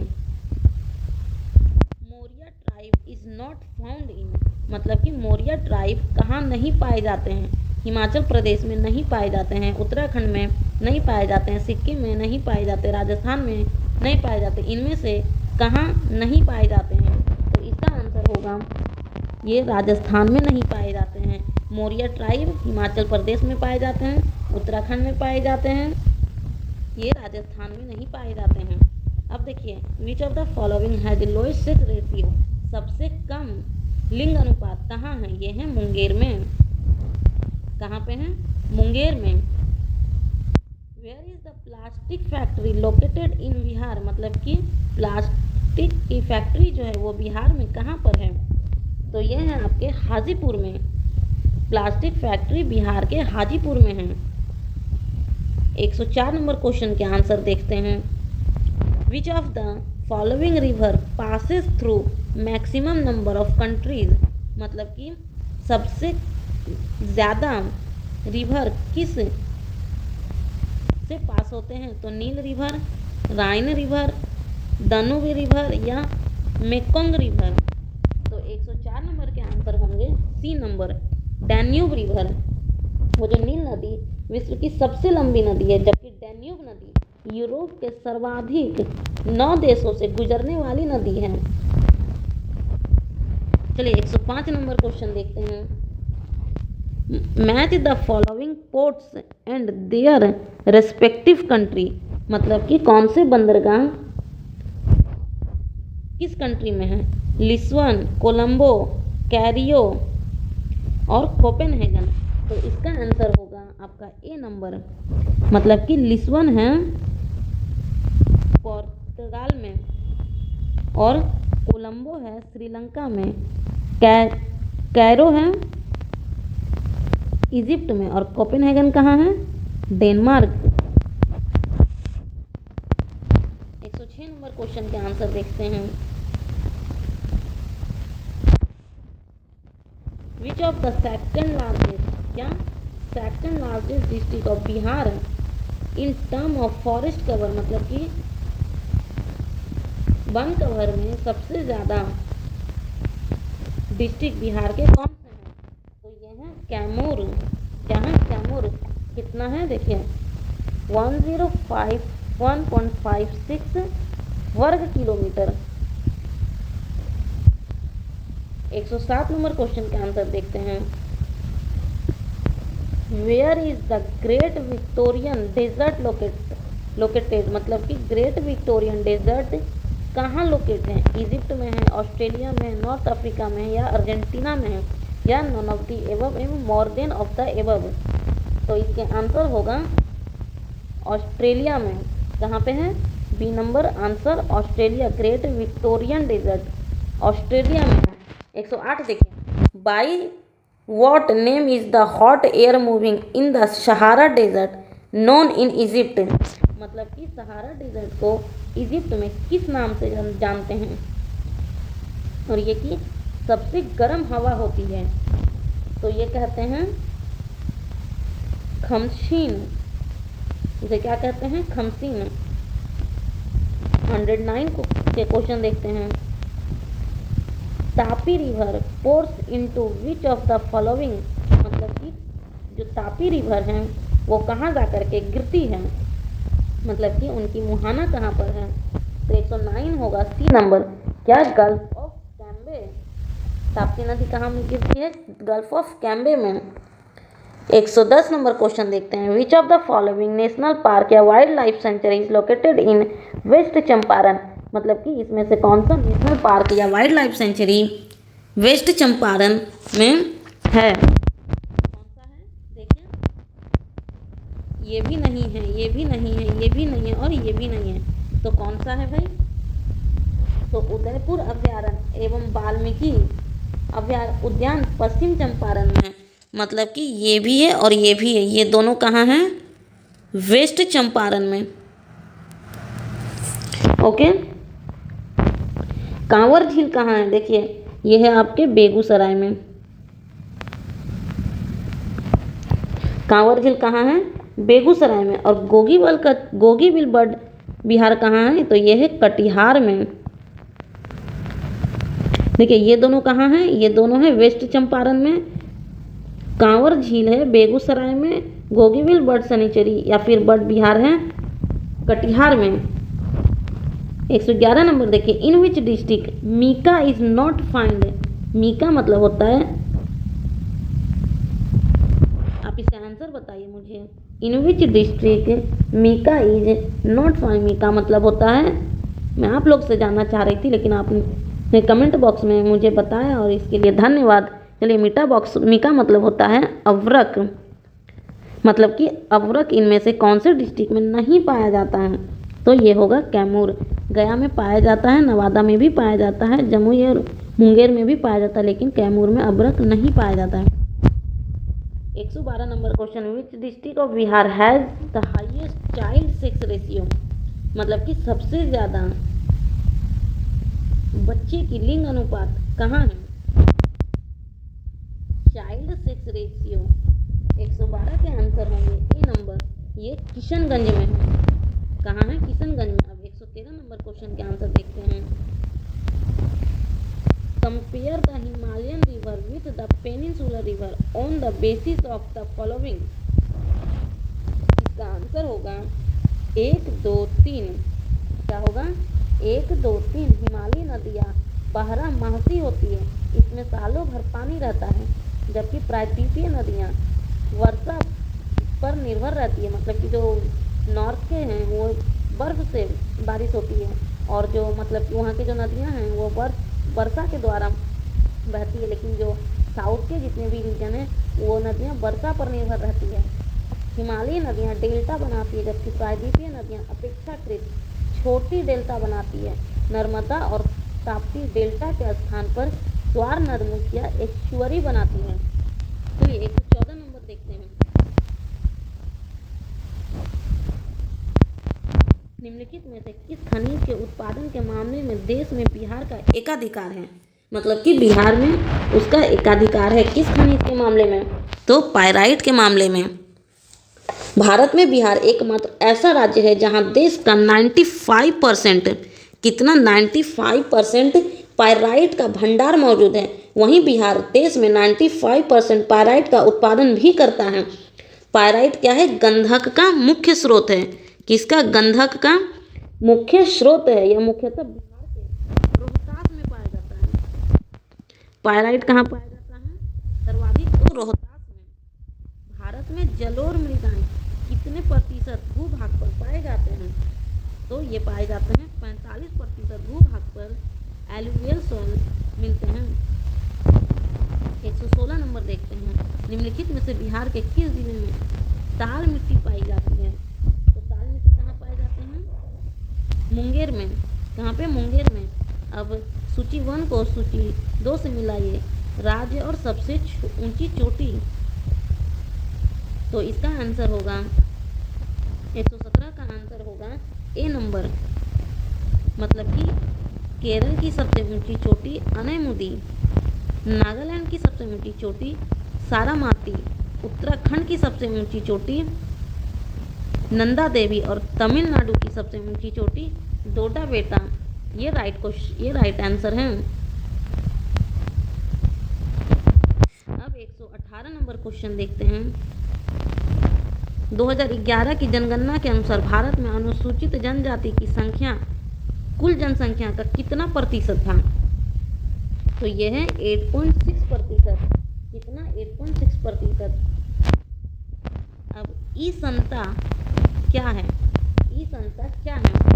तो ये है ई संता एक इलेक्ट्रॉनिक बाजार है जो जलीय कृषि करने वाले किसानों और निर्यातकों को आपस में जोड़ने के लिए एक मंच प्रदान करता है। ओके गाइज, चलिए अब देखते हैं 120 नंबर क्वेश्चन के आंसर। शंघाई सहयोग संगठन मतलब कि SCO की बैठक 2022 में निम्नलिखित में से कहाँ आयोजित की गई थी?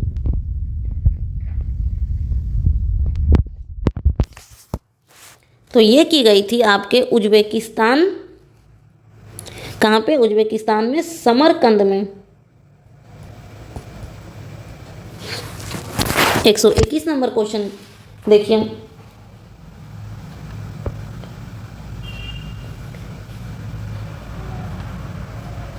हाल ही में संपन्न टोक्यो ओलंपिक के संदर्भ में कौन सा कथन सही नहीं है?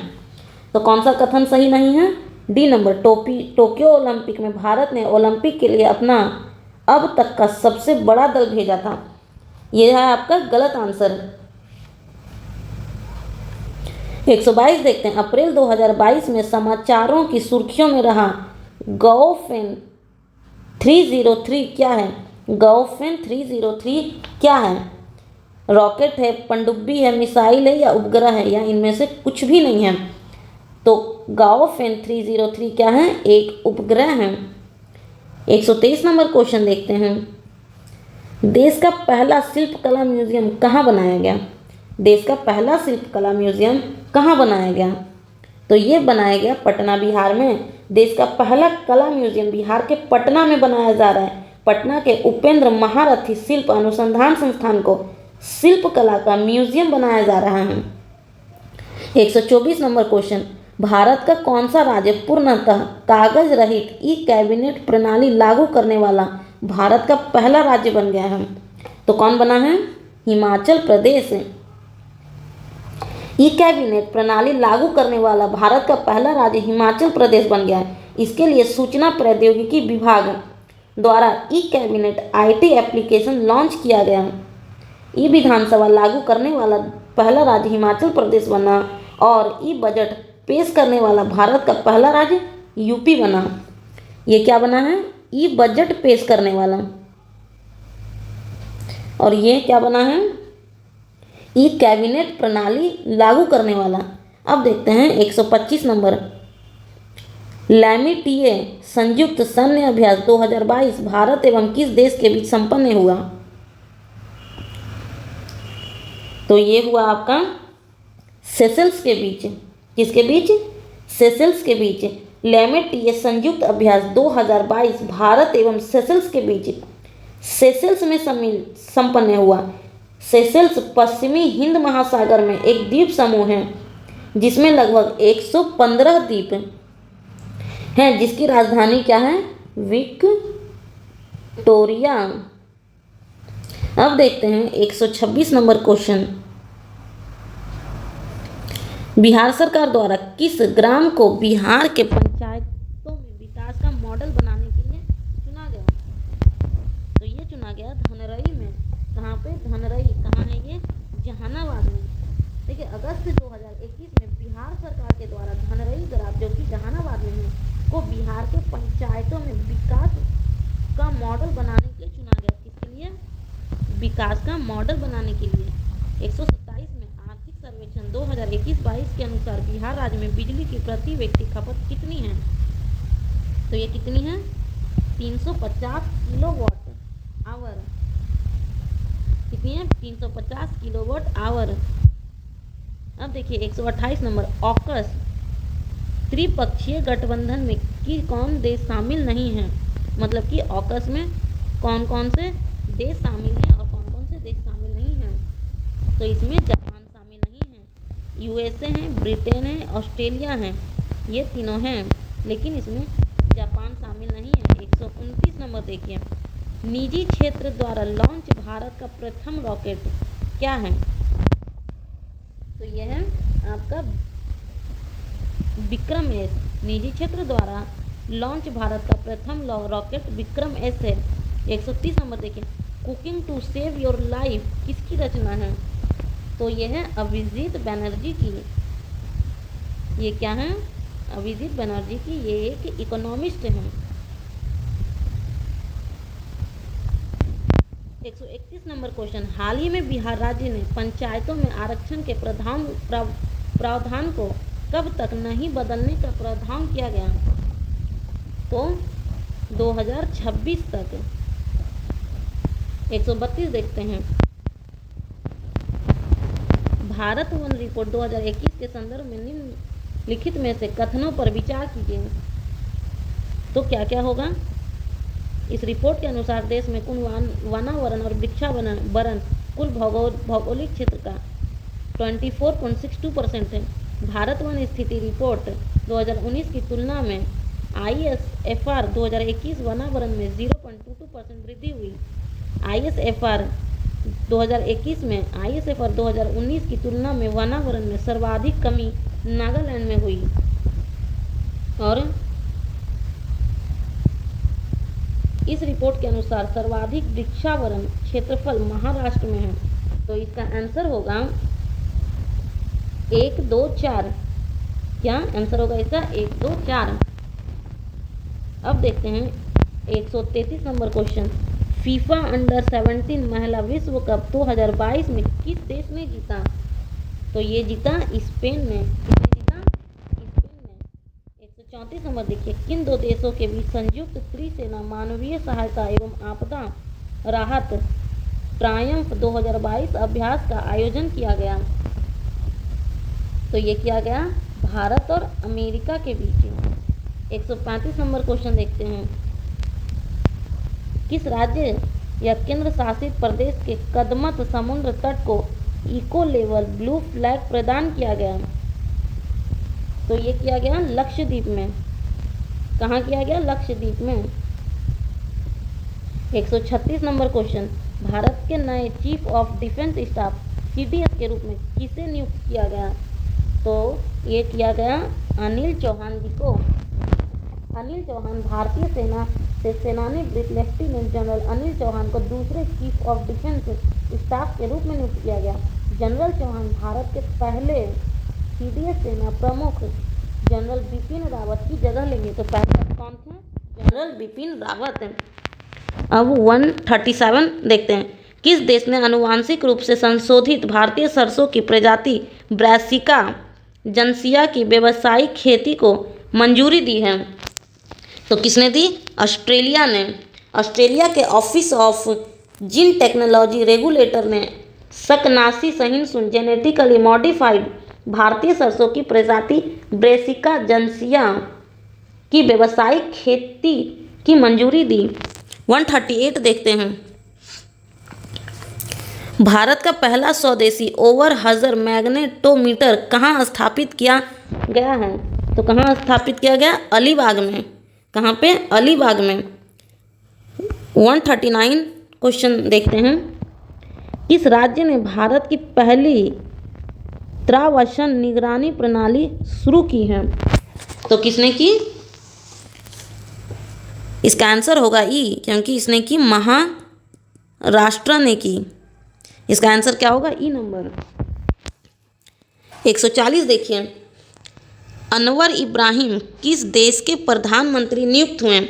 तो ये हुए मलेशिया के।